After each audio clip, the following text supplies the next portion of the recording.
gusano, el cotrieno, que vimos la semana pasada. ¿Qué vamos a ver nosotros ahora?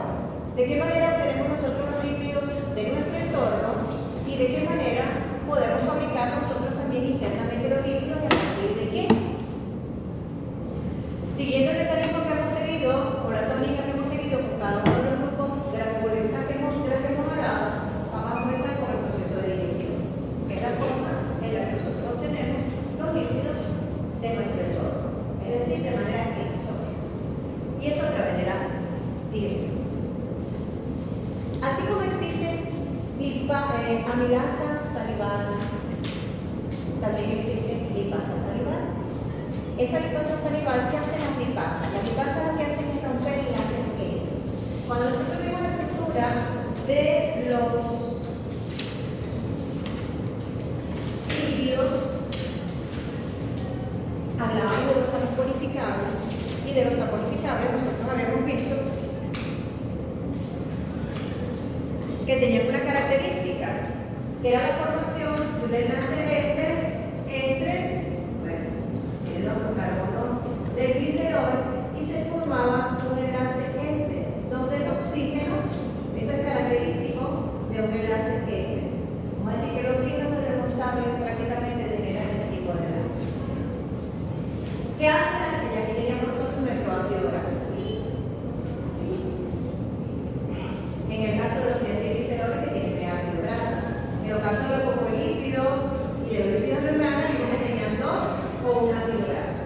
Lo que hacen las lipasas, todas las lipasas de las que vamos a hablar, es romper el enlace. Lipasas. Las lipasas lo que hacen es romper el enlace.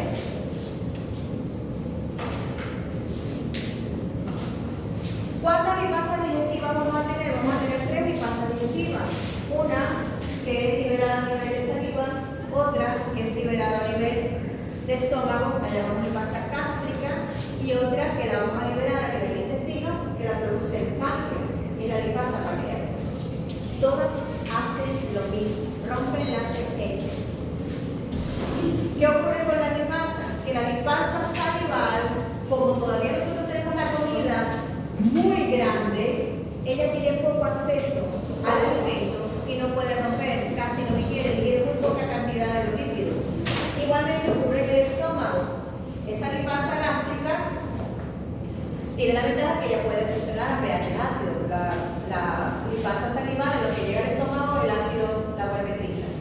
Pero la lipasa gástrica sí puede funcionar a pH ácido. Ahí ya el alimento está masticado y ella tiene quizás un poco más de acceso al alimento. Sin embargo, entre la lipasa salival y la lipasa gástrica se digiere aproximadamente este 10% del líquido que consumimos. Por eso, muchas veces en la bibliografía no aparecen descritas. O cuando hablamos de la digestión, casi no hablan de la lipasa, ni de la salival ni de la gástrica.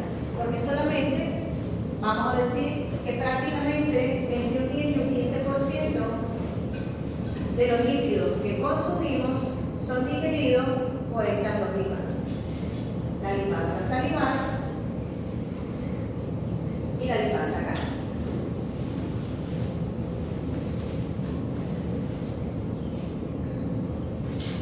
La lipasa que más va a esterificar y que más lípidos va a romper de membrana, estos lípidos que son esterificables o saponificables, que llamamos nosotros. Ya ustedes saben que es saponificación, que no tienen que saber por examen.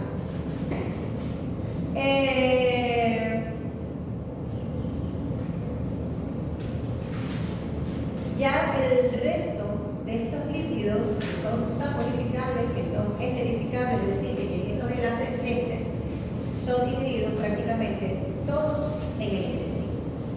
Pero antes que la lipasa pueda tener un efecto sobre el alimento que pasa desde el estómago hasta el intestino, tiene que venir el efecto, ay, yo la lastimé. Otra, esta la acabo de rozar yo. Pero que este es mi espacio. Ya se queda tranquilo. Ok, para que estas lipasas puedan tener acceso al alimento, el alimento tiene que ser degradado al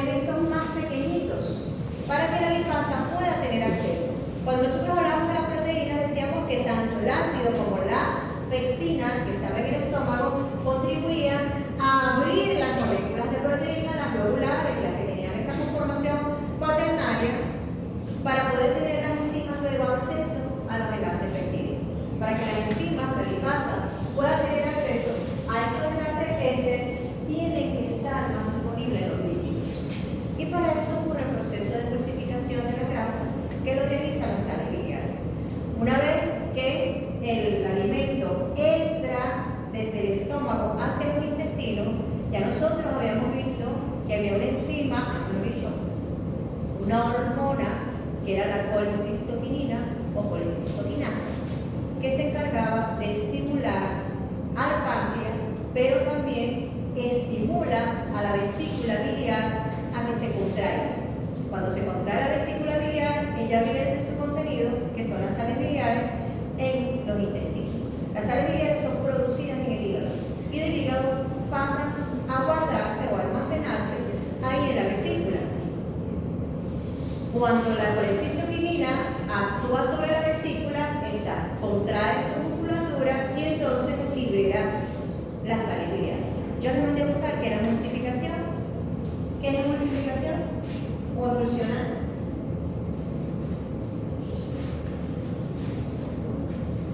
Tendría que ser como compañera. Esa palabrita la pregunta, ¿cuál es mi? ¿Cuál es mi? Eso no tenía. Yo sé, diga que buscó. Después piensan, profe, se toma le da 8, le da 9. Profe, no me puede poner el 10. ¿En base a qué? ¿En base a qué? Yo recuerdo que no hace una emulsión de agua y aceite. Es cuando los líquidos los obligan a unirse. Cuando tu mamá emulsionaba, ¿qué hacía? Agarraba agua, aceite y agarraba el corte del bicho de hacer café en taza. Y cuando ella hace, que lo pasa por el bicho de colar café, como dicen yo, el bicho del café, ¿qué hace? Está mezclando una presión. ¿Cómo lo mezcla? ¿Cómo los obliga a mezclarse? A un palito, ¿no? Porque si está haciendo algo que está batiendo, o sea. Pero estaba batiendo, pero dice que la mamá lo hacía pasar por como un filtro a presión. ¿Qué hace ella con eso?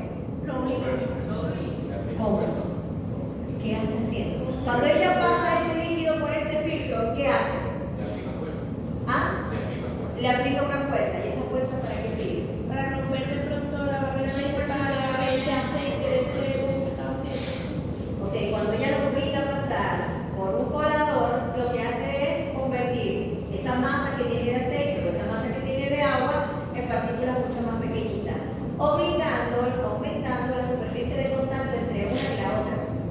Y de alguna manera, uno lo puede hacer filtrando o lo puede hacer agitando, que lo hace uno muchas veces para poder emulsionar y llegar a unir. Y de hecho, en algún momento uno puede llegar a unir esos dos líquidos que son inmezclables, como es el agua y el aceite. ¿Por qué? Porque obliga a que incremente la superficie de reacción entre uno y el otro. ¿Qué es emulsionar? Justamente eso. Convertir esa masa de líquidos en gotitas mucho más chiquititas que me dejan interaccionar, aunque sean hidrofóbicas, me dejan interaccionar parte del agua con ese elemento, con esa sustancia. Pero además, ¿qué tienen las sales biliares? Las sales biliares, como su nombre lo dice, tienen sales. Y esas sales biliares tienen una fracción. Las sales que utilizamos normalmente son de sodio. Ese sodio, de alguna manera, se une a lípidos de cadena corta, de cadena muy corta, que le permiten tener, comportarse como sustancias amfipáticas. Acuérdense que las sustancias amfipáticas tienen un lugar por donde reacciona con el agua y el otro lugar que es completamente hidrofóbico. Al unirle lípidos de cadena corta, yo estoy hablando de una fracción que es hidrofóbica. Y al tener sales por el otro lado, yo voy a tener una parte hidrofílica o una sección hidrofílica, que es la que va a poder tener contacto con el agua.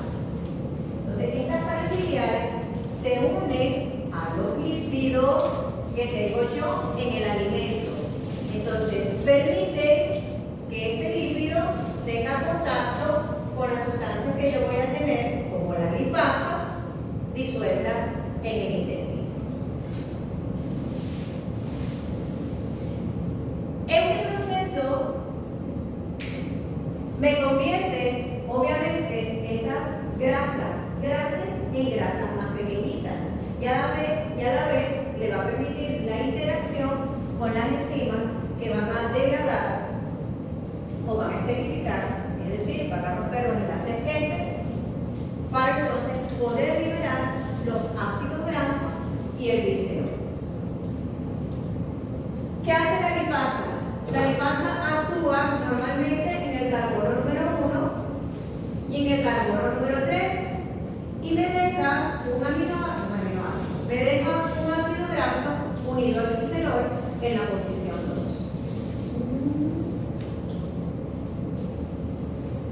Yo voy a tener un mono acilglicerol y voy a tener dos ácidos grasos libres.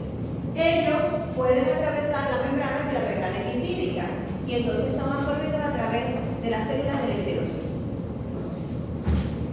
Se absorbe el glicerol junto con una molécula de ácido graso, que es lo que se llama monoacilglicerol, y se absorbe los ácidos grasos. Obviamente, luego que ha ocurrido el proceso de emulsión, entonces las enzimas pueden atacar. Yo voy a tener unas enzimas que son específicas. Tengo unas enzimas que son las estereasas del colesterol, que ya son específicas ¿para qué? Para liberar al colesterol de todo ese alimento que nosotros estamos consumiendo. Es importante que ustedes recuerden que cuando nosotros veíamos las estructuras de los lípidos, hablamos de lípidos de membrana. Y esos lípidos de membrana tenían una característica distinta, tenían una estructura distinta, que tenían un grupo fosfato, tenían unos azúcares, y eso hacía que tuvieran una cabecita polar y una cabecita hidrofóbica, y una fracción hidrofóbica, que iba a tener ácidos grasos. Se lo vimos la semana pasada. También existen unas enzimas específicas para poder utilizar ese tipo de ácidos grasos en el proceso de digestión, para poder liberarlo. Entonces nosotros en el intestino, aquí nada más en esta imagen nos están hablando de la liberación de las sales biliares que van a realizar el proceso de emulsificación, y luego voy a tener la lipasa, que aquí llaman lipasa intestinal, pero realmente el nombre son las lipasas pancreáticas, que son las que van entonces a liberar los ácidos grasos a partir de los triacilgliceroles. ¿Por qué hablamos de los triacilgliceroles? Porque es la forma en que los animales almacenamos las grasas. Entonces, cuando nosotros comemos el cochinito, cuando nos comemos el pollito, cuando nos comemos la carnita, vamos a conseguir muchos triacilgliceroles. Además, todas las membranas celulares, cuando nosotros nos comemos el musculito, cuando nos comemos incluso los vegetales, cuando comemos una hoja, esa va a estar formada por células. La membrana de esa célula tiene cantidad de fosfolípidos y cantidad de colesterol, porque en la membrana todos los seres vivos tenemos colesterol. Los animales, los hongos, cuando nos comemos nuestro honguito, los champiñones, también tienen una forma distinta de colesterol a la de nosotros, que se llama el ergosterol, pero el mesterol también. Entonces eso lo vamos a liberar también en el intestino. Hablamos de unas enzimas distintas, las lipasas. ¿Cuáles eran? No están aquí, tienen que anotarlas en su cuaderno. Se llaman estereasas del colesterol. Estereasas del colesterol. ¿Por qué? Porque liberan el colesterol de esa estructura de la membrana.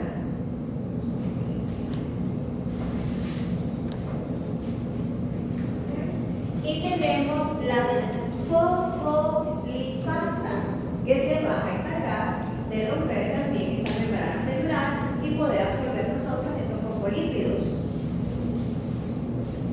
Y todo eso, como son de origen lipídico, son hidrofóbicos, ellos pueden atravesar la membrana celular sin ningún problema y son absorbidos por el enterocito. Entonces, ¿qué ocurre? Todos esos ácidos grasos que estamos liberando, el colesterol, el fosfolípido, el monoacilglicerol, puede atravesar la membrana del enterocito y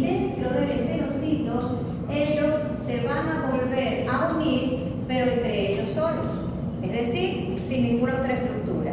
Ellos se van a reesterificar y van a formar una estructura que tiende a ser circular que se llama el kilomicrón. Profe.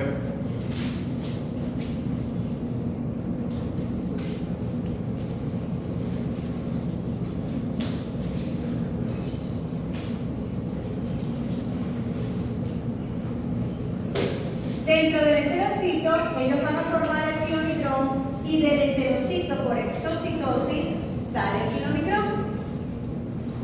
Ese kilomicrón se va vía tejido linfático, vía circulación linfática, hasta llegar a la región torácica, donde se va a liberar en sangre. Y va a hacer un recorrido por nuestro sistema sanguíneo. Y a partir de ese kilomicrón es que nosotros vamos a ir obteniendo parte del colesterol, parte de los ácidos grasos y parte de los fosfolípidos que vamos a necesitar. Vamos a ver cómo hacemos ese recorrido. ¿Qué es importante que nosotros sepamos hasta ahora? Obviamente el proceso de digestión que lo acabamos de explicar.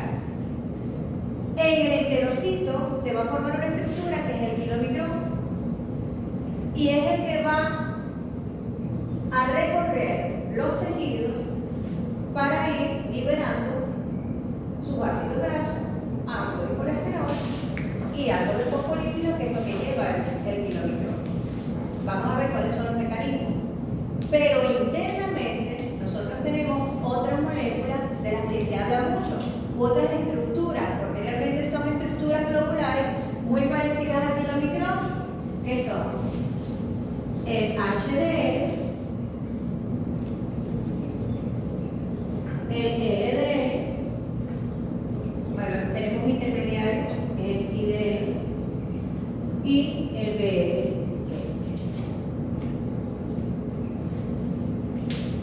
Ya vamos a hablar de ello. ¿Cuál es la diferencia principal? El kilomicrón se produce en el enterocito y lo que va a llevar es directamente lo que hemos digerido, la parte lipídica que hemos digerido. Ya nosotros hemos hablado de los carbohidratos y los aminoácidos, eso se va por otra parte. El HDL, el LDL y el VLDL van a ser productos metabólicos internos de nosotros. Cuando ya nosotros hemos procesado ya las grasas, se forman unas estructuras que son globulares, muy parecidas al kilomicrón, que también se van a encargar de transportar los lípidos a través de los tejidos.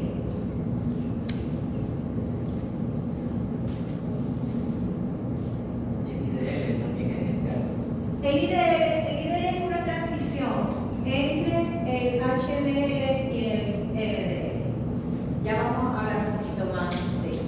Profe, ¿transportan los líquidos a través de qué? El HDL, el BLDL. A través de vía sanguínea, a todos los tejidos del cuerpo. ¿Ok? Vía sanguínea. Fíjense que aquí tenemos más o menos a grandes rasgos lo que es el recorrido de los lípidos que nosotros estamos absorbiendo a través del enterocito, es decir, a través de la vía digestiva. Los ácidos grasos, el colesterol que entra y los fosfolípidos que entran son procesados en el retículo endoplasmático. Se van a ir uniendo en el retículo endoplasmático y del retículo endoplasmático van a pasar a otra estructura celular que se llama el aparato de Golgi. Y ellos forman una vesícula. Y esa vesícula es llevada hacia la pared basal del enterocito para poder ser liberada. Una vez que es excretada, ya cuando es excretada, lo que yo tengo formado es el kilomicrón. ¿Qué es el kilomicrón?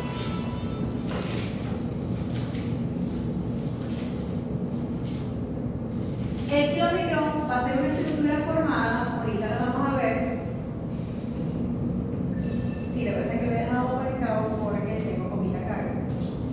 Pero así se va a quedar, porque si no va a estar tirando cada ratito. Ay, Qué bueno que me quería.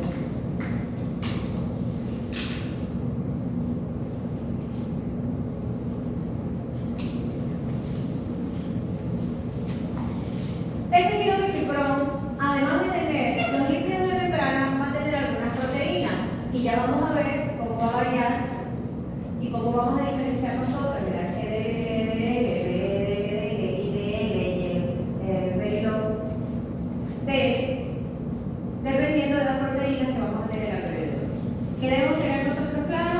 Que los lípidos que estamos digiriendo van a viajar vía linfática hacia el torrente sanguíneo, en forma de kilómetro.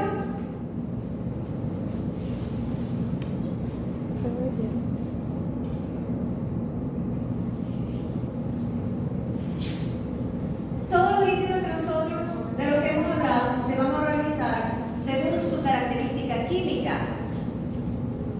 El colesterol es totalmente hidrofóbico. Él va a tender a acumularse en la parte central del kilomicrón. Los fosfolípidos que hemos digerido tienen una parte que es hidrofóbica y una parte hidrofílica. De forma natural, él va a tender a formar como una especie de membranita alrededor del colesterol. Yo les voy a preguntar, la membrana celular tiene una doble capa lipídica.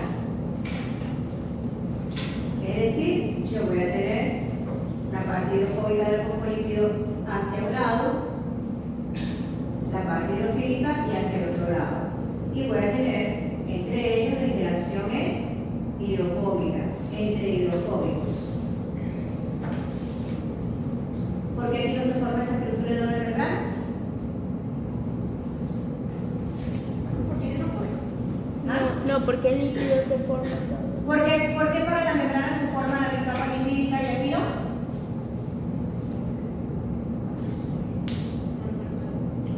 Porque aquí forma prácticamente como una misera. ¿Ah? ¿Por qué? Es una característica química. Lo hace por una característica química. Pero sea más específica en la pregunta que está haciendo, porque, o sea, ¿Por qué en el kilomicrón no se forma una doble membrana y para la membrana celular sí se forma doble membrana si eso está formado por fosfolípido y esto también? Como para que se pueda romper, o sea, se pueda disolver. pero no es porque es hidrofóbica, o sea, porque huye del agua. Ajá. O sea, químicamente está ahí, pero huye del agua, sí. Para crear que pequeñas estructuras. Él va por la respuesta. Lo que yo tengo aquí es puro colesterol. Entonces, él va a reaccionar con el colesterol por su parte hidrofóbica. En la célula, yo tengo del otro lado la membrana lipídica porque el interior celular también hay agua. Aquí yo no tengo agua internamente. Pero no- Aquí internamente lo que voy a tener es puro colesterol. Y el fosfolípido se siente bien cómodo, termodinámicamente hablando, en estas interacciones que son interacciones hidrofóbicas. ¿Ok? No, otra vez, por favor. O sea, el colesterol es hidrofóbico y como O sea, entendí la mitad. O sea, ya entendí que es porque aquí no hay agua y aquí sí. El exterior de la membrana es acuoso y el interior de la membrana también es acuoso. ¿Qué ocurre? Si yo la dejo a ella solita en un sistema acuoso, el agua va a inducir a que ella esté en constante movimiento, va a estar inestable porque ella va a estar huyendo del agua. La manera que ella consigue estabilidad es cuando se une a otra igualita a ella, porque la parte hidrofílica va a reaccionar con el agua y se va a estabilizar. Y las dos regiones hidrofóbicas van a estabilizarse entre ellas. Aquí yo no tengo necesidad de unir una fracción hidrofílica que le dé estabilidad porque ella tiene estabilidad aquí con el colesterol. Por eso dice la razón es química.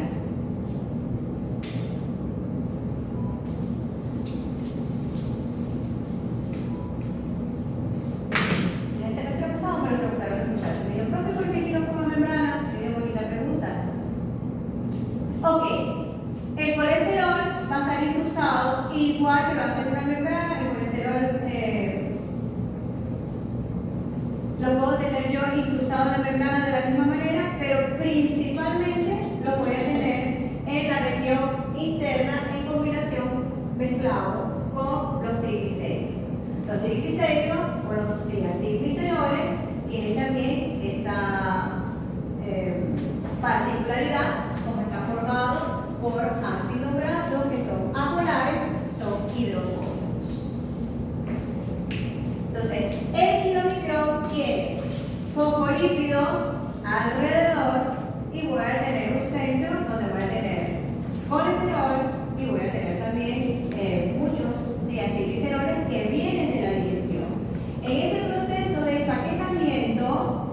aquí hay varias proteínas, pero no todas las adquieren de una vez. Inicialmente en el empaquetamiento, ella tiene una proteína particular, que es todas las proteínas que se unen a lípidos, estas las llamamos apoproteínas. Estas apoproteínas, hay una muy específica que es del kilomicrón, que es la B48. Es un marcador del kilomicrón. Una vez que este kilomicrón entra al torrente sanguíneo, se consigue con el HDL. El HDL tiende a ser también un complejo de ácidos grasos, lípidos y colesterol, pero además tiene otras proteínas, ApoC, ApoE, entre otras. Bueno, y también tiene ApoA, pero estas son importantes, ya les voy a mencionar por qué. ApoC es la proteína que va a inducir o activar, vamos a colocarlo, es un activador de lipasas. Quiere decir que por donde va pasando el HDL con su ApoC, él va a ir activando lipasas. Lipasas que se encuentran en los vasos sanguíneos. En todos nuestros vasos sanguíneos tenemos lipasas. Y si esos vasos sanguíneos están cerca de los adipocitos, tienen mayor cantidad de lipasas. ¿Para qué? Para que sea liberado, en este caso, del kilomicrón cuando él adquiere el ApoC, para poder liberar los ácidos grasos a través de esa lipasa y puedan entonces reservarse en los adipocitos. Cuando el kilomicrón tiene contacto con el HDL, hay unas enzimas que son unas transferasas que van a transferir ApoC desde el HDL hacia el kilomicrón y de ApoE también hacia el kilomicrón. El ApoC es un activador de lipasa y el ApoE va a hacer que el kilomicrón lo sea reconocido por las células hepáticas. Esto es una proteína marcadora que es reconocida, que tiene un receptor a nivel de células hepáticas.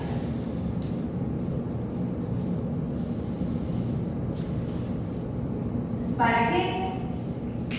Para que en algún momento, cuando el kilomicrón se acerca al hepatocito, el hepatocito lo reconoce y lo puede procesar.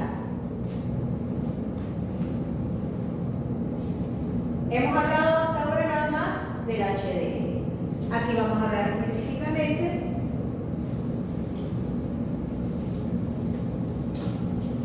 ¿qué me interesaba de acá?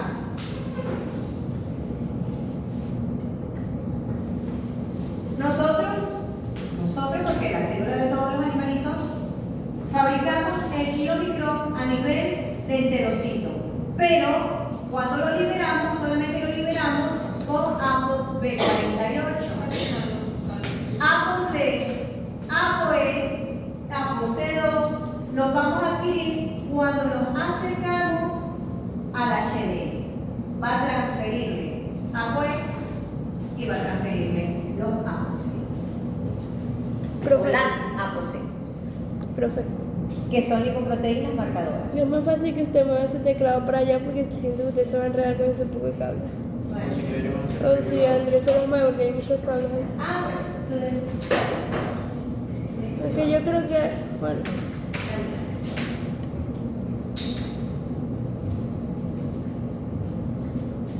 ok, aquí tenemos una comparación entre los distintos transportadores de lípidos que tenemos nosotros a nivel sanguíneo.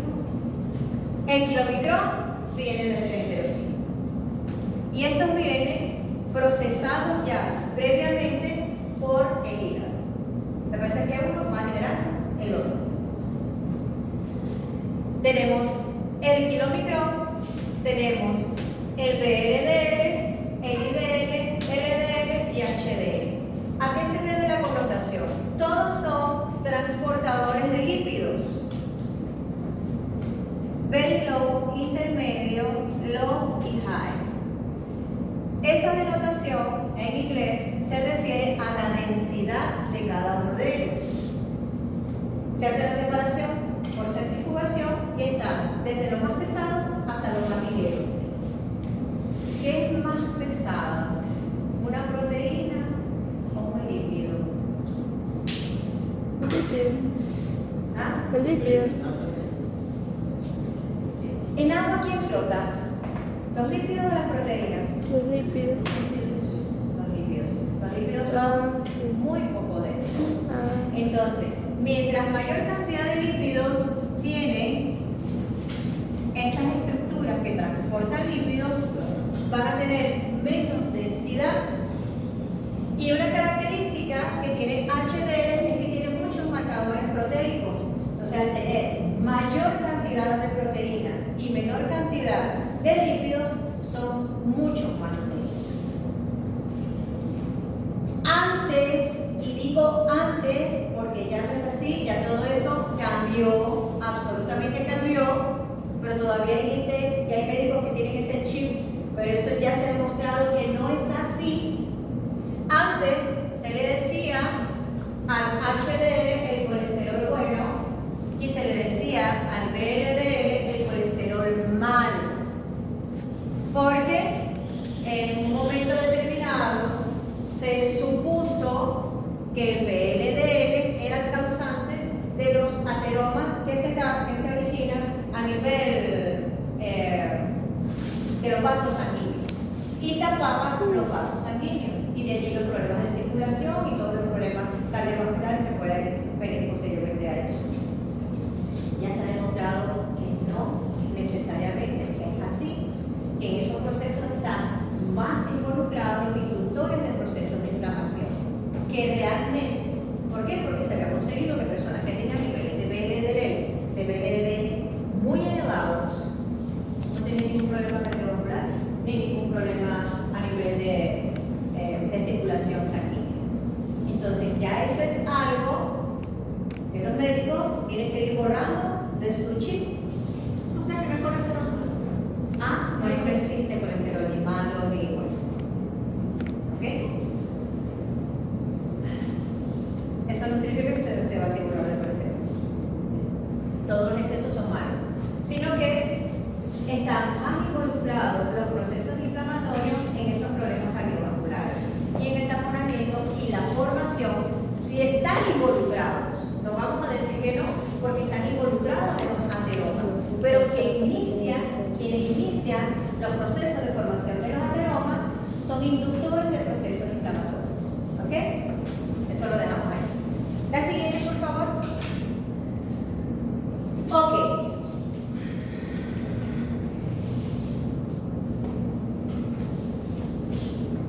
Hasta ahora habíamos hablado del kilomicrón que venía vía intestinal.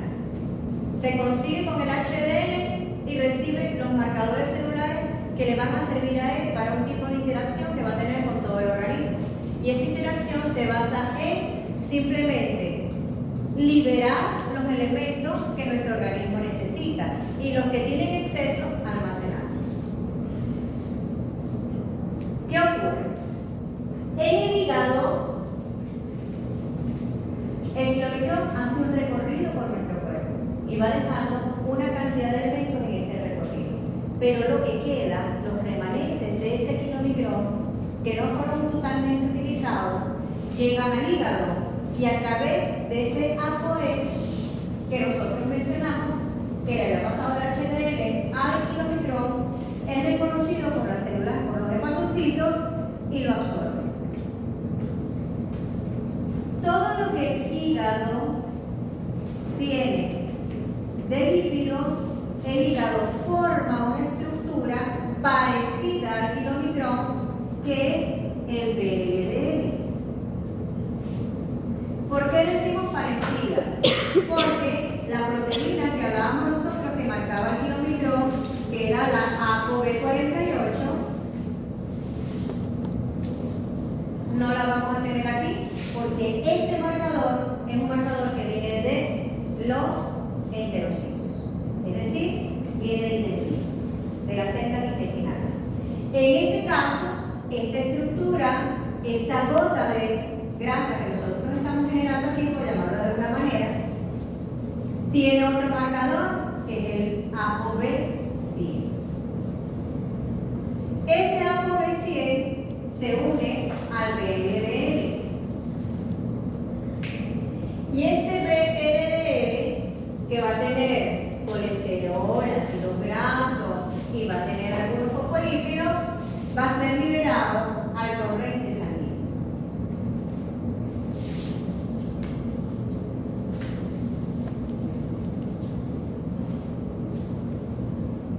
Igual que le ocurre al kilomicrón, reacciona con el HDL y el HDL le va a pasar a ApoE y ApoC.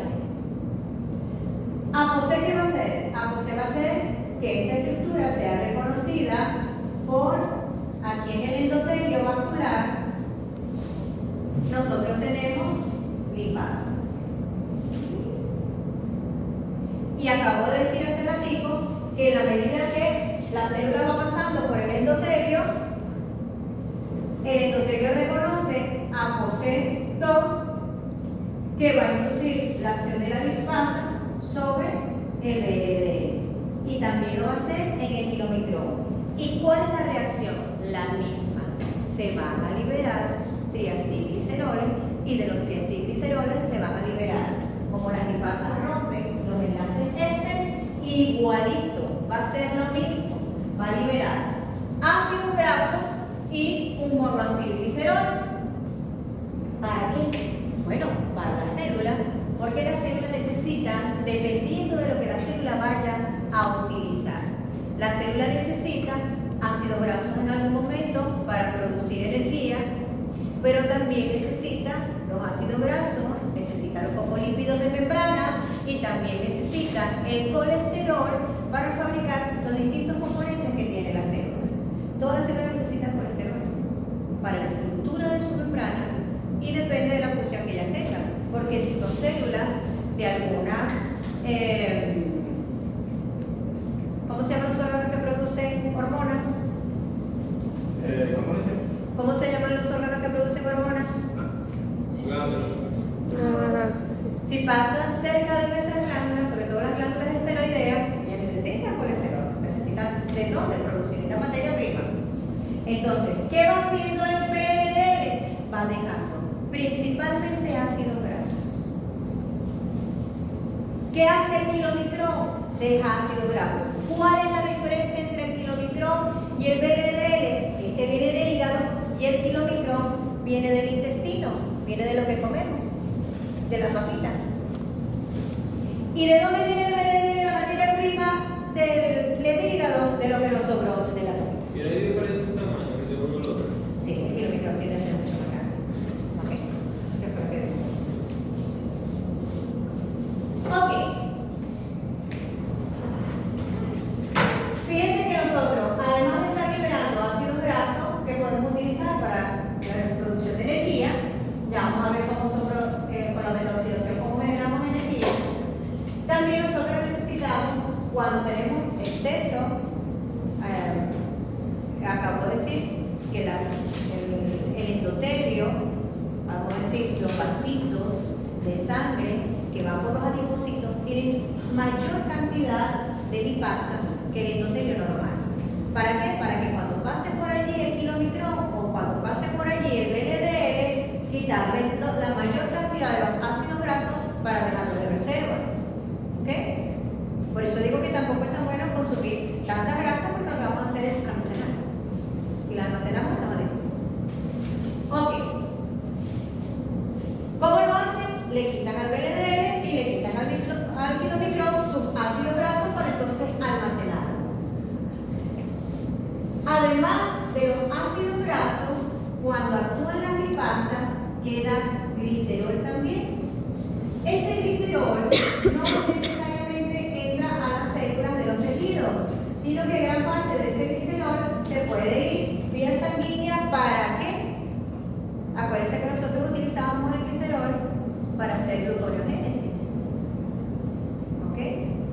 Entonces, para lo que el cuerpo necesite o para generar más VDL, va a generar otros triacilgliceroles aquí, o lo puedo utilizar, por ejemplo, vía gluconeolítica. ¿Ok? Ese es el glicerol que voy liberando. Muy bien. En la medida que ese VDL va eliminando ácidos grasos, se va convirtiendo en un intermediario, vamos a decir, se llama intermediario porque no llega a ser todavía LDL. Pero una vez que él es transferido hacia los hepatocitos, él puede entonces producir LDL.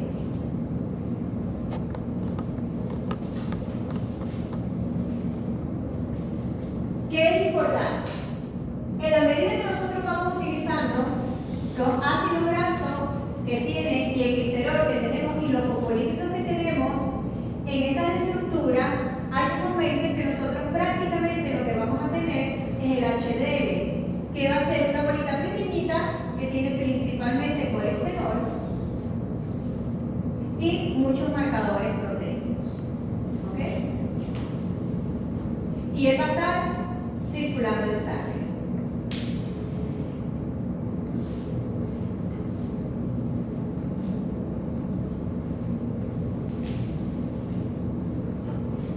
Como dijimos ahorita, ¿por qué es importante el colesterol?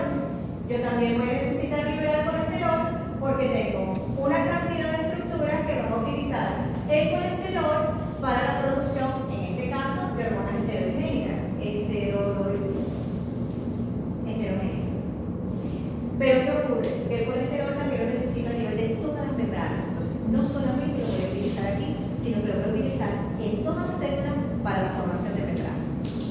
Nosotros podemos sintetizar colesterol, pero la ruta para sintetizar colesterol es extremadamente larga, tiene más de 20 reacciones aproximadamente. Entonces es preferible reutilizar todo el colesterol que yo tengo que ponerme a sintetizar colesterol. La siguiente, por favor.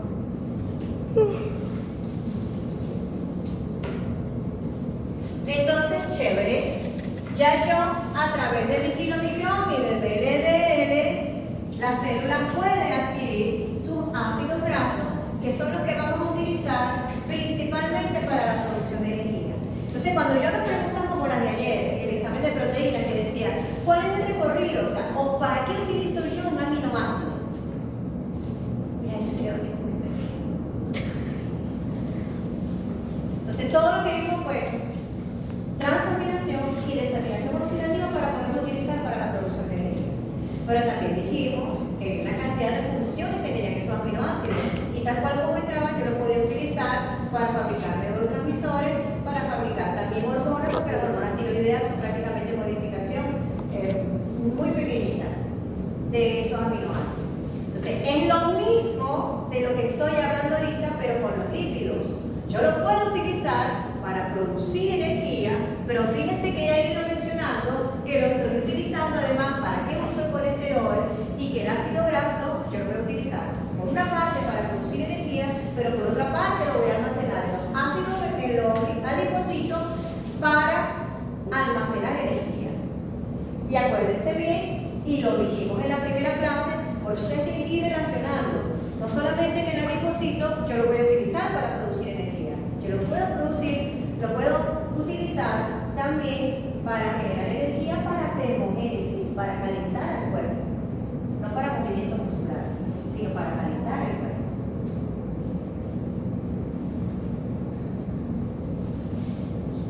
Para utilizar energía, para nosotros producir energía en forma de ATP, nosotros utilizamos a los ácidos grasos que estamos obteniendo por una vía, una ruta metabólica que se llama la beta-oxidación. Se llama beta-oxidación, no lo había mencionado, pero lo voy a mencionar. Cuando nosotros hablamos de los ácidos grasos, nosotros dijimos que los ácidos grasos simplemente eran cadenas carbonadas que estaban realmente, o que utilizaban como átomos o como sustitutos, pero no como sustitutos moleculares al hidrógeno. Este tiene problemas muchísimo. Y que esto lo llamábamos una cadena alifática.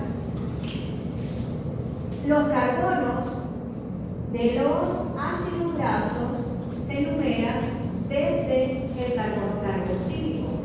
1, 2, 3, 4, 5, 6, 7, 8.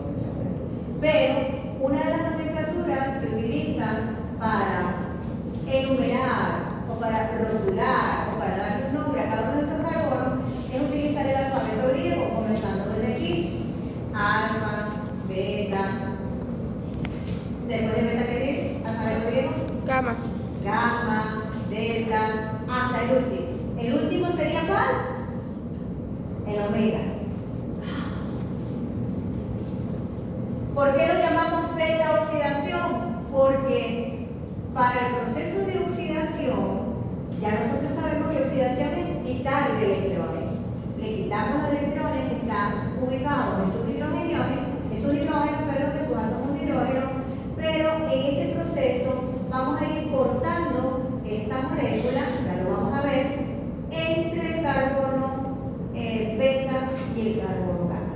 Por eso se llama beta oxidación, porque cada vez que ocurra el corte va a ocurrir al ladito del carbono beta. Antes de eso, primero yo le voy a quitar hidrógeno y luego le voy a quitar un grupo acetilo. Cuando nosotros le quitamos esta fracción, le estamos quitando un grupo acetilo, que se forma al cortar en el carbono beta. Por eso lo llamamos beta oxidación. ¿Qué ocurre con la beta oxidación? Como lo que estoy liberando son grupos acetilos, me queda como acetil coenzima A, y ese acetil coenzima A puede entrar al ciclo de ¿qué? Una ruta central, una ruta metabólica central. En este proceso de beta oxidación nosotros vamos a generar NADH y FADH. Por eso son rutas que tienen un alto rendimiento energético, porque además que estoy produciendo NADH y FADH por cada grupo acetilo que pasa, estoy metiendo un grupo acetilo en el ciclo de Krebs, y por vueltica del ciclo de Krebs voy a generar 3 NADH, un FADH y ATP. Entonces tiene un alto rendimiento energético por cada grupo acetilo que yo le voy a quitar a un ácido graso. ¿Ok? O sea, que cada grupo acetilo genera 3 NADH. Y un FADH aquí. Y aquí, cuando lo libero, genero NADH y FADH también. ¿Ok? Y todo ese NADH y todo eso FADH se van a dar transportador electrónico y producen ATP. Gracias. Lo mismo, pero vamos a ver cómo es el proceso intracelular. Nosotros dijimos ya que los ácidos grasos, como son, aunque tienen su ácido graso en su cadena apolar, él va a difundir a través de la célula. Pero difunde a través de la célula, pero para poder entrar a la mitocondria, tiene que tener unos pasitos específicos, porque la membrana de la mitocondria, la membrana externa de la mitocondria, no es permeable al grupo acetilo que viene ya activado. Estos ácidos grasos, para poder iniciar el proceso de beta oxidación, son activados. Son activados como uniéndole un grupo de coenzima A, de esta coenzima A. Eso hace que no sea permeable a través de la membrana de la mitocondria y utiliza unos transportadores de carnitina.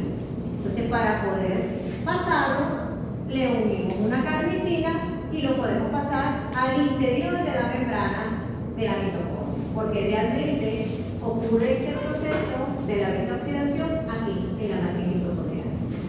Entonces, para poder pasarlo a la matriz mitocondrial, yo necesito unirle una carnitina. Y después se la quito, porque nada más lo voy a utilizar para que pase a través de la membrana interna de la mitocondria. Hace el proceso de beta oxidación y obviamente que voy a generar energía. Por esto está haciendo amarillito y tiene muchísima energía. ¿Por qué? Porque ese acetil coenzima A puede entrar hacia nuestro ciclo de Krebs.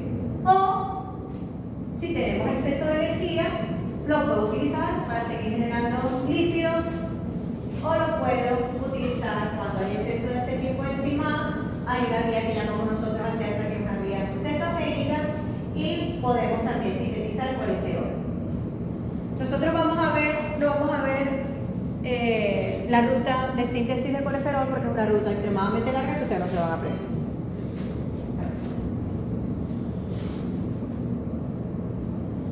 Ok, esto es en pequeñito y en grande. ¿Cómo ocurre el transporte del ácido graso que ha sido activado con una coenzima? Este grupito que nosotros vemos aquí lo vemos pequeñito porque está en el grupo carboxilo, pero aquí dice R, para el que no lee. R es toda la cadena que tengo yo alifática en el ácido graso. Ese ácido graso es activado por la coenzima A y como dijimos, esa coenzima, ese acilcoenzima A no puede ser pasado a través de la membrana y se vale de un transportador de carnitina. Entonces, inicialmente voy a tener una enzima que es una aciltransferasa. ¿Qué significa aciltransferasa? Que le va a transferir todo este grupo acilo a la carnitina. Se llama carnitina aciltransferasa. Une una carnitina con el grupo acilo y esta carnitina unida al grupo acilo le da entrada a este grupo acilo a través del transportador de carnitina hacia la membrana interna, es decir, hacia la matriz de la mitocondria. Una vez que yo tengo mi grupo acilo adentro, la misma transferasa va a pasar, va a sacarlo, va a quitarle esa carnitina y va a volver la carnitina a través a estar libre para poder seguir haciendo el ciclo y seguir pasando grupos así. Una vez que el grupo acilo está dentro, puede comenzar con el proceso de beta-oxidación. Esto es lo mismo en grande. Una vez que ha sido activado el ácido graso con la coenzima A través de la aciltransferasa se le adiciona un grupo, se le adiciona la carnitina. Esa acilcarnitina puede atravesar a través de un transportador de carnitina y una vez que está dentro, se le retira la carnitina y entonces queda el grupo acilo adentro. La siguiente, por favor. Y entonces tenemos listo nuestro ácido graso para iniciar el proceso de beta-oxidación.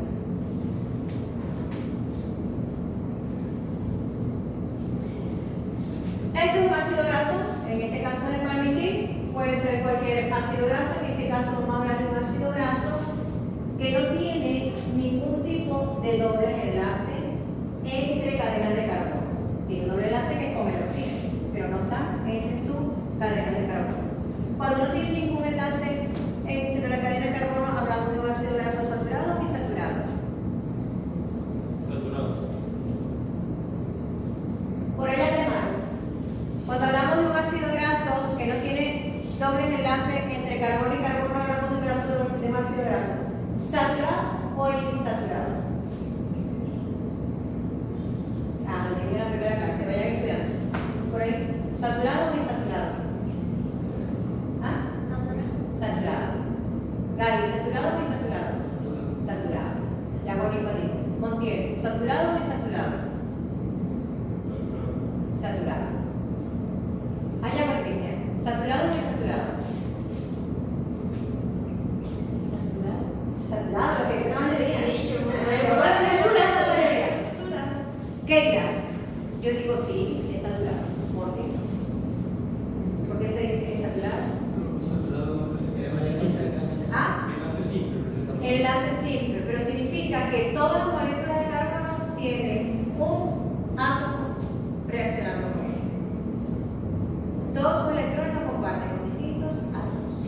Cuando yo tengo un doble enlace, yo estoy compartiendo dos, o si tengo triple enlace, tres enlaces con un mismo átomo. En este caso es otro átomo de carbono. Entonces hablo de saturación cuando yo tengo todos mis electrones compartidos con elementos distintos, con átomos distintos. Esto es saturación. Ok, ese ácido graso va a comenzar, fíjense lo que les dije yo, el corte que va a ocurrir al final de la reacción va a ser entre el carbono alfa y el carbono beta. La primera reacción que yo voy a tener en el proceso de beta-oxidación es un proceso de oxidación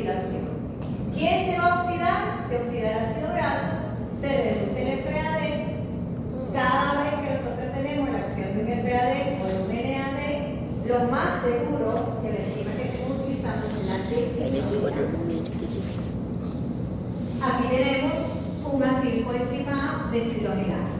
¿Qué significa acil? Todo este grupo es un grupo acil.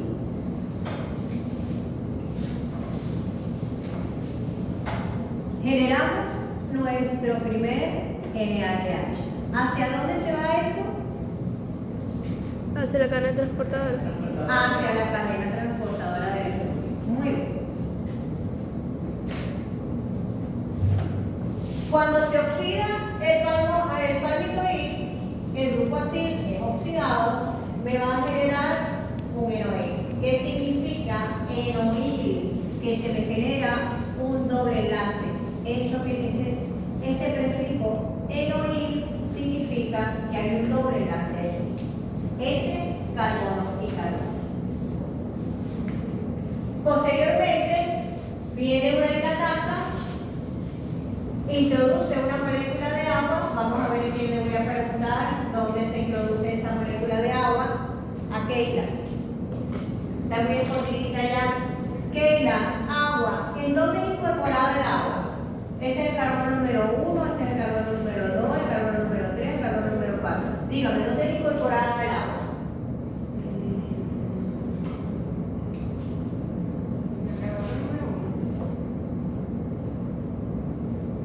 El carbono número 1 aquí tiene un doble enlace con el oxígeno y tiene esto es un enlace tion con la coenzima A. Y tiene un enlace simple con el carbono que está aquí, que ese CH2 significa que tiene un hidrógeno para acá y un hidrógeno para acá. Sigue igualito. Aquí estaba así y aquí sigue igual. Él sigue igual, el carbono número 1 sigue igual. En el 3. ¿Quiénes cambian? ¿Quiénes cambian? El 3 tiene un hidrógeno y ahora tiene un grupo OH. ¿Y dónde se fue el otro hidrógeno? Al del medio, al del medio. Al número 2. Entonces, ¿qué ocurre? Incorporo un hidrógeno aquí, un grupo OH y el doble enlace desaparece, porque ya el carbono aquí tiene compartiendo su electrón con el OH, con el otro carbono, con hidrógeno y otro carbono, y aquí entonces voy a tener dos hidrógenos, uno arribita y uno abajo. Quiere decir que va a compartir sus cuatro enlaces. Roxy deshice el doble enlace y incorpora la molécula de agua.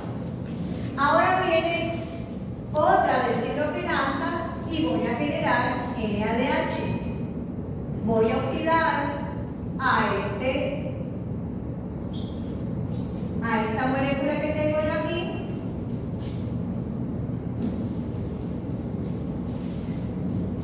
Le quito unos hidrógenos y produzco NADH. ¿Dónde lo quité? Ahora vamos a ver a quién le voy a preguntar.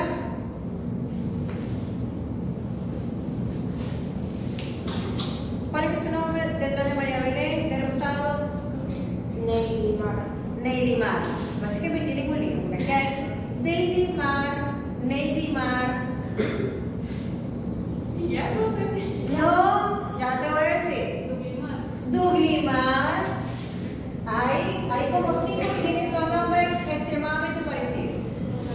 Entre Ney y de. Ajá. ¿Dónde desaparecen los hidrógenos? No desaparece. ¿A quién le quitamos los hidrógenos para pasarse la NADH? Para formar NADH. ¿A quién se lo quitamos? Al carbono 1, al carbono 2, al carbono 3, al carbono 4.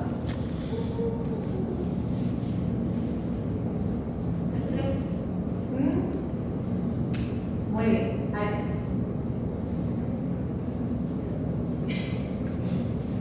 Teníamos un grupo OH, se generó un doble enlace con el oxígeno y le quitamos los hidrógenos. Y generamos NADH.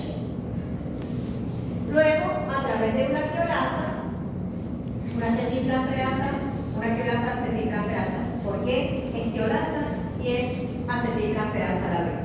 Porque rompe la molécula, la quiolasa rompe. Me rompe la molécula, pero a la vez está incorporando una coenzima A. De tal manera que aquí voy a liberar un acetilcoenzima A. ¿Hacia dónde se va ese acetilcoenzima A? Si necesito energía, se va a ir al ciclo de Krebs. Si tengo exceso de energía, se va a ir a formar ácidos grasos.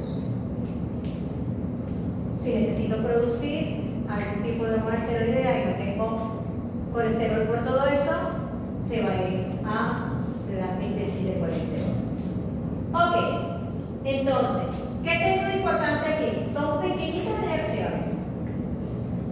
Una primera oxidación donde genero NADH, una hidratación, otra oxidorreducción y el rompimiento de la molécula para liberar acetilcoenzima A. Esto yo lo voy a seguir haciendo. Si necesito energía, voy a repetir el ciclo hasta que me van a quedar 2 moléculas de acetilcoenzima A. Entonces, oído el tambor, me van a quedar 2 moléculas de acetilcoenzima A si este ácido graso es de cadena par, es decir, si tiene números de carbono que son par de 2. ¿Por qué? Porque le estoy quitando el grupo acetilo que tiene 2 y 2 carbonos. La cosa cambia un poquito cuando la cadena es impar. Cuando la cadena es impar, y aquí lo que me queda son 3 carbonos, lo que normalmente hace el metabolismo tiene 2 alternativas. Si aquí me queda una molécula de 3 carbonos, estamos hablando del ácido propiónico o propionato. ¿Qué hace la célula? Lo convierte, pero no lo sigue utilizando aquí, sino que lo mete en el ciclo de Krebs. No lo mete como acetilcoenzima A, sino que lo va a introducir como otra molécula. Pasa un momentico, adelante. En el ciclo de Krebs. La cadena no en el examen. Esto que sí va en el examen, sí, pero es muy sencillo. Pásalo otra momentito, pásalo otra momentito. No, quiero explicar Ya no, ahí, aquí, adelante, aquí. La lección que teníamos. Pásalo adelante. Ahí. Bueno, ya se sabe que no se va a contestar. Yo pensando que era una pregunta de 8. ¿Pero por qué te limitan tanto su cerebro? Ay, no. Aquí yo tengo 1, 2, 3 y 4 reacciones nada más. La glucólisis tenía más. Ya. El ciclo de Krebs tenía más. Aunque el reggaetón de Bad Bunny tiene 5 frases nada más, ustedes se las aprenden, ¿verdad? Y hay vulgarotas que son y horrorosas. ¿Por qué no nos podemos aprender 4 reacciones? Son 4. 2 oxidorreducciones, una hidratación, o sea, más fácil no puede ser. Porque de la oxidorreducción ustedes deben estar acá aquí. De la deshidrogenasa ustedes deben estar aquí. Y podemos hacer las 100 exactamente como están ahí. O sea, si yo me aprendo eso en caleta y simplemente está en mi cabeza, ¿lo puedo escribir así como está ahí? Sí, parece que no dice que yo no hago preguntas en caliente. Sí, es un problema. Lo único caliente que yo le puse fue el cuadrito y no vengan a decir que es un problema, porque le puse el cuadrito que es de caliente y tampoco me lo respondió. Ah, el padre me lo puede responder. El del ciclo de Krebs. El cuadrito que le puse donde estaba la cadena, donde estaba nada más la glucólisis, ¿cómo se llama? La decarboxilación oxidativa del piruvato El y ciclo de el ciclo de Krebs. Ay, eso no lo sabía porque no entré que todo. En mi defensa lo respondí. Eso sí lo respondí. Gracias, Rubén. Mira, ¿Cuál? la limitante que ustedes tienen es la siguiente, que ya yo pasé por ahí. Ya yo pasé por ahí. ¿Y ustedes saben dónde me aprendí el ciclo de Krebs? En bachillerato. Ah, eso ya no lo tenía mucho. No lo dan en bachillerato, pero tenía el cerebro más jovencito, más inmaduro. Y me lo aprendí. ¿Y por qué ustedes no se lo pueden aprender? Yo no soy superdotada, no tuviera que para nada, normalita. Mi cerebro es normalito como el de ustedes, normalito. Pasé trabajo igualito, no es mentira que yo, ay no, ya sí me lo aprendí. No, me tenía que pelear también y trasnochar y todo eso, igualito. Entonces, por lo que ustedes están pasando, ya yo pasé. Cuesta, sí, pero no significa que no se pueda hacer. Todo cuesta, nace cuesta, están aquí.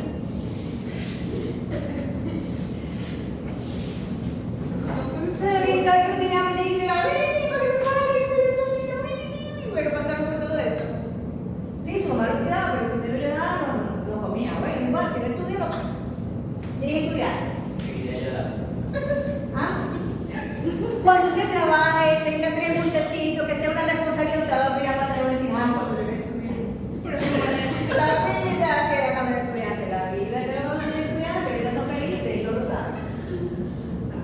Son 4 reacciones: 2 oxidorreducción, 1 hidratación y tienen un rompimiento de moléculas. Ah, qué difícil de aprender: así por encima, acetil, transferasa, tiolasa. Yo jamás les he pedido que se las aprendan de memoria. Tienen que saber que es una deshidrogenasa, sí.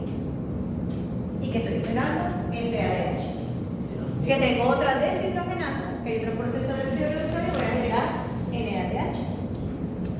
Que tengo una hidratación y que posteriormente tengo el rompimiento de una molécula a través de la tiolasa. Más fácil no puede ser. Es mucho más fácil que la glucólisis, el ciclo de Krebs y que todo eso. Es fácil. La siguiente. Porque simplemente ocurre lo mismo una y otra vez. Y genera bastante energía. Esto es lo mismo, pero el ciclo. Fíjense que el ciclo de Krebs es grandote. Aquí es chiquitico. Tengo el proceso de oxidorreducción a través de la deshidrogenasa, en el humeroil. ¿Cómo se llama el humeroil? Ahí si hubiera sido bueno que ustedes en 5º año, si lo vieron porque ven química orgánica, y saben que los ácidos grasos, cuando yo paso un doble enlace, o empiezan a ser insaturados, lo que reconocemos las insaturaciones por el enoil y le colocamos el numerito que tiene la insaturación. Sin embargo, no les voy a pedir que se aprendan que el enoil, porque el enoil va a depender del ácido graso que yo tenga para acá de este lado. Si es un palmitato, si es un oleico, lo que sea. Simplemente tengo la oxidorreducción, viene la hidratación, otra oxidorreducción donde voy a generar NADH y tengo la acción de la tiolasa. ¿Qué tiene de especial esta tiolasa? Que también actúa como un transportador de la coenzima A. Eso es lo único. Rompe y le incorpora otra coenzima A al grupacilo que me había quedado. Libero acetilcoenzima. La siguiente. Vamos a traer un poquito. Acetilcoenzima de sintetasa para la oxidorreducción de cadena molecular. Ok.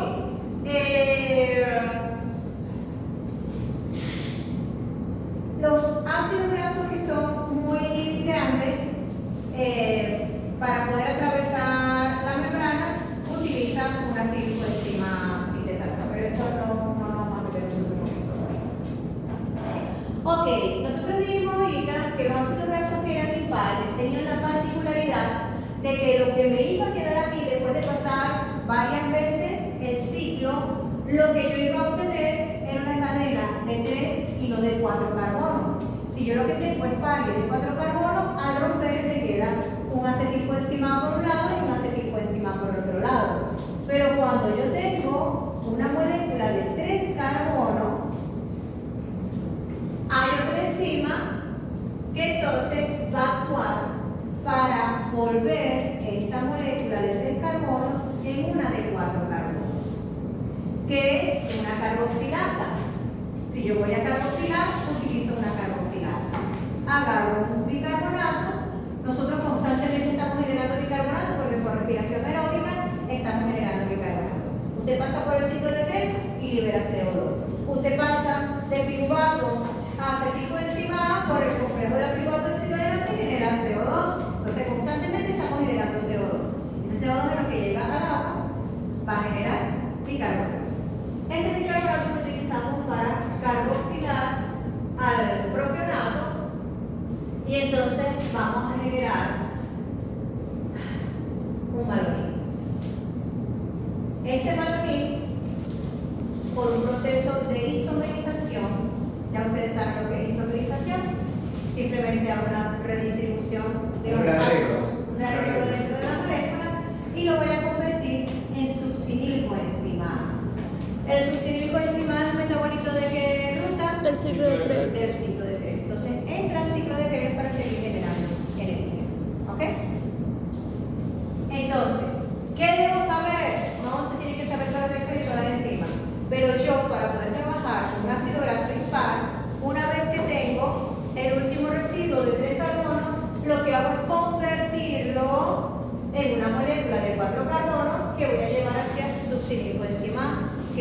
en el ciclo de vida. Todo lo que saben. La siguiente. Lo que trabajamos ahorita fue con ácidos grasos saturados. Si tuviéramos ácido graso insaturado, ¿qué hacemos? Simplemente tenemos la acción de unas isomerasas que lo que van es a movilizar la insaturación que en algún momento determinado me puede molestar. ¿En qué momento me puede molestar la insaturación? Cuando ya yo me acerco a cortar, es decir, cuando esa insaturación está cerca del carbono beta. Mientras yo la tengo lejos del carbono beta, yo vengo haciendo mi oxidación igualito que la venimos procesando nosotros. Produzco FADH, hago una primera oxidación, produzco FADH, hidrato, vuelvo a oxidar y rompo con la antiblasa y genero ciclismo enzimático hasta que me acerco a la insaturación. Eso es lo que decimos en este proceso acá. Venimos por una beta-oxidación normal. Cuando me consigo con un doble enlace, que es lo que llamamos nosotros la insaturación,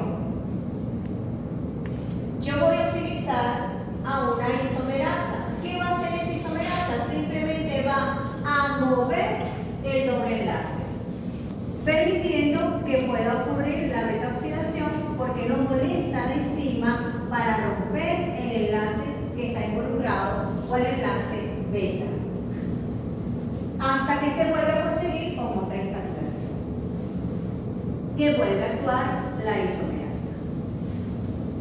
Si tengo una sola insaturación, si tengo varias insaturaciones, y si la insaturación está en un carbono par o en un carbono impar.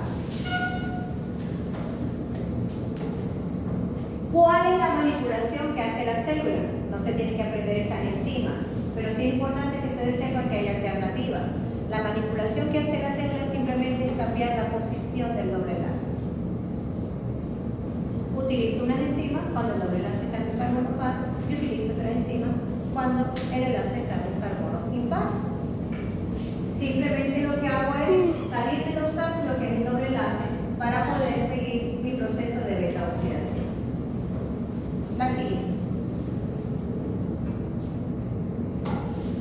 Ya vamos con la siguiente y esto lo vamos a dar de último. La siguiente.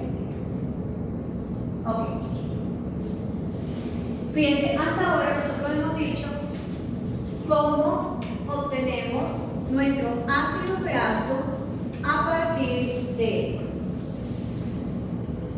estas moléculas que son transportadoras de triacilgliceroles, de fosfolípidos y de colesterol, como son los kilomicrones, el VLDL, hasta incluyendo el HDL. Pero hay un momento en que yo puedo no tener suficiente grasa, por decirlo de alguna manera, circulando por mi sistema circulatorio.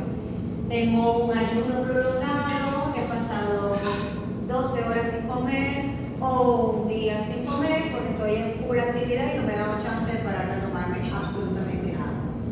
Entonces, nosotros liberamos una hormona que es el glucagón. Y el glucagón, entonces, va a inducir la activación de una lipasa que está dentro de los adipocitos a través de un sistema de señalización. Y eso se hace por un simple proceso de fosforilación. Acuérdense que el glucagón lo que hace es activar un AMP cíclico y ese AMP cíclico lo que hace es activar unas proteínas, la quinasa fosforina. Se fosforila la lipasa que está dentro del adipocito y esa lipasa simplemente empieza a romper los triacilgliceroles que tienen dentro del adipocito, almacenados en el adipocito. Esto es lo que estamos viendo nosotros aquí. A través de vía sanguínea, el glucagón, esto también lo hace la adrenalina. Acuérdense que la adrenalina también es un activador metabólico. El glucagón tiene un receptor a nivel de membrana, ese receptor actúa a través de la proteína G, activa el AMP cíclico, ese AMP cíclico tiene una proteína quinasa y la proteína quinasa lo que hace es inducir la fosforilación de la lipasa. Esta lipasa va a inducir la liberación, igualito que toda lipasa, rompe los enlaces fosfodiéster y entonces va a liberar los ácidos grasos y también va a liberar el glicerol. Acuérdense que el glicerol dijimos que se iba hasta el hígado, viajaba hasta el hígado y ahí el hígado decidía qué iba a hacer con él, si iba a aplicar más y así glicerol o utilizarlo. Si estamos en un proceso de déficit de energía, lo voy a utilizar para producir glucosa, porque voy a necesitar. Ok, estos ácidos grasos van a ir a parar a las células, donde entonces van a entrar en el proceso que ya vimos de beta oxidación para generar energía. ¿Ok? Esos ácidos grasos viajan a través de la sangre. Sí. Ok, algo muy importante. Como son ácidos grasos, si son de cadena relativamente corta y son sencillos, ellos pueden ser transferidos por la albúmina. Se me había pasado a decirles eso. Pero cuando son ácidos grasos de cadena muy largas, obligatoriamente tienen que viajar en transportadores como el VLDL o el kilomicrón si vienen de vía entérica. Pero si son ácidos grasos de cadena corta los que se liberan, no necesitan viajar con ellos, sino que son transportados por la albúmina. Estos ácidos grasos que son liberados continuamente son transportados por la albúmina. ¿Ok? Y pueden entrar libremente al cuerpo. Ok, esto es la misma explicación, pero visto más de cerquita. Tengo un receptor que es activado por una hormona, dijimos que podía ser el glucagón o la adrenalina, va a inducir la formación de AMP cíclico, que me activa una quinasa que van a fosforilar a la lipasa que están dentro de los adipocitos. Y esta lipasa simplemente va a romper el enlace ester y va a liberar glicerol por un lado y los ácidos grasos por otro lado. Los ácidos grasos son transferidos entonces, son transportados por la albúmina que tenemos en sangre. Y una vez que entran a célula los ácidos grasos, entonces van a producir energía por la beta-oxidación.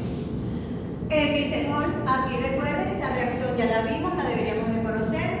Es activado el glicerol por fosforilación a través de la glicerolquinasa y va a ser entonces transformado en la dihidroxicetona, que sabemos que isomeriza al gliceraldehído y entonces entra a la vía gluconeógena. O se va directamente a producir piruvato.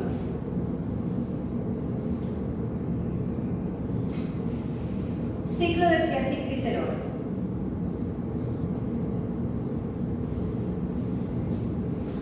Lo que pasa es que a mí esta lámina no me gusta tanto porque no trae la vía digestiva, sino ya cuando el kilomicrón ha salido de todo el torrente sanguíneo y ya ha utilizado todo lo que tiene, llega al hígado, lo que el remanente del kilomicrón, en hígado entonces se sintetiza el VLDL. Ahorita nosotros hemos hablado mucho de los ácidos grasos, pero el colesterol, lo he ido hablando de manera paralela, también es llevado vía sanguínea a través del VLDL y también en el kilomicrón. Yo puedo estar utilizando mis ácidos grasos generando glicerol, pero este colesterol también puede ser utilizado, este colesterol y los triacilgliceroles, que estoy hablando del colesterol. De los triacilgliceroles, como ya dijimos, puede ser almacenado en los adipocitos, puede ser liberado a través de las lipasas que tenemos a nivel de los vasos sanguíneos, del endotelio, y entonces también entra a las células para ser utilizado y generar energía. Constantemente vamos a estar utilizando, cuando estamos utilizando los ácidos grasos, estamos liberando el glicerol. Síntesis, lipogénesis y síntesis del triacíclico